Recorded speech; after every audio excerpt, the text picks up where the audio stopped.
دوای ئەوەی ئەنجومەنی پارێزگای نینەوە کۆبوو بە زۆرینەی دەنگ بڕیاریدا بە گۆڕینی ژمارەیەک یەکەی کارژێڕی لە سنووری پارێزگاکە و یەکێتیش قایمقامێک و دوو بەڕێوەبەری ناحیەی بەرکەوت ناڕەزایی پارتی و هاوپەیمانەکانی لێکەوتەوە. هەر ڕۆژێک دواتر ئەنجومەنی وەزیرانی عێراق بڕیارەکانی ئەو ئەنجومەنەی هەڵپەسارد. ئەمە سەردار سیامەند قایمقامی قەزای مەخمورە ئەگەر بڕیاری ئەنجومەنی پارێزگای نینەوە جێبەجێ بکرێت. بەرپرسی لقی 23 پارتی دیموکراتی کوردستان ڕاگەندراوی بڵاو کردەوە. ئێوە ڕاگەندراوەکەتان خوێندەوە و چی لەوبارەیەوە دەڵێن؟ منەوەم نەخوێندەوە نەمبینیوە نازانم باسییان دەکرد برادران بەڵام بەڕاستی من کاتی ئەوشم نەبووە ینی لە پێرەوە ئەو بڕیارەکە دەرچوای تر مەشغولی ئیش و کار و پیرۆزبایی ئەو ماگەم لەوە نەبووە. قایمقامی هەموو لایەک بم قایمقامی هەموو حزبەکان دەبم نەک بەتەنها حزبەک و ئیلایەنەک.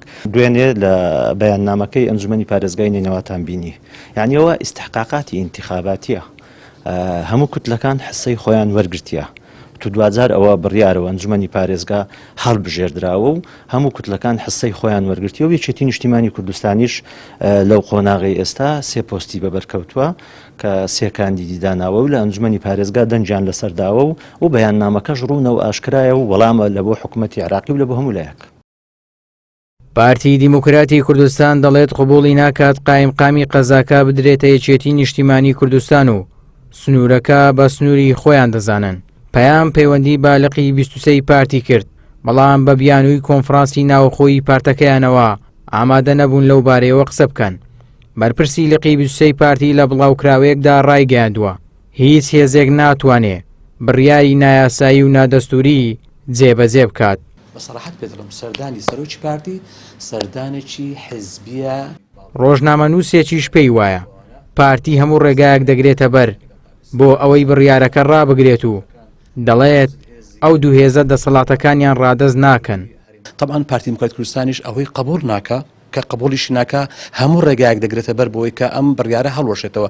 بۆیە کەسی یەکەمی پارتی دیموکراتی کوردستان خێرا خۆی گەیاندە بەغدا و بڕیارەکەشی بە سەرۆکی ئەنجومەنی وەزیرانی عێراق ڕاگرت و جا ئەوە هێشتان ئەو ململانەیە ماوە بۆی کە ئەمە هەڵبژاردنمان لە پێشە ئەگەر ئەو گرفتە چارەسەر نەبێ بە زۆرێک جۆرەکان یەکێتی تەنازول نەکا لەو بابەتەی پارتیش هەر مستوڕە لەسەر ئەوەی خۆی کەواتە یان ئەوە تا شەڕی چەکداری یان ئەوە تا انتخابات هەڵدەوەشێتەوە چونکە وا دیارە خۆ لە هەرێمی کوردستان ئەو دوو هێزە بە هیچ زۆرێک لە زۆرەکان ئامادە نین دەسەڵات تەسلیم کەن. فەرموو یەک وەک پارتی دیموکراتی کوردستان ئامادە نییە تەنانەت یەک مدیر ناحیەش تەنازول بکات لە یەک مدیر ناحیە.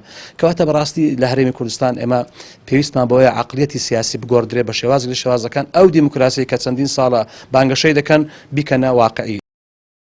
لە ساڵی 1927ەوە مەخمور بۆتە قەزا و 4 ناحیەی بەسەرەوەیە تاوەکو ئێستا چل قایمقامی گۆڕیوە.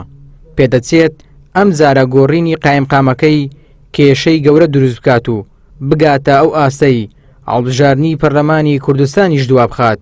پرسیارەکەش ئەوەیە ئایا یەکێتی دەتوانێت بەبێ ڕەزامەندی پارتی پۆستەکانی وەربگرێت؟ لە ڕۆژانی داهاتووش ئەنجامەکە دەبینرێت. ئیبراهیم زیاد، کەناڵی ئاسمانی پەیام، هەولێر.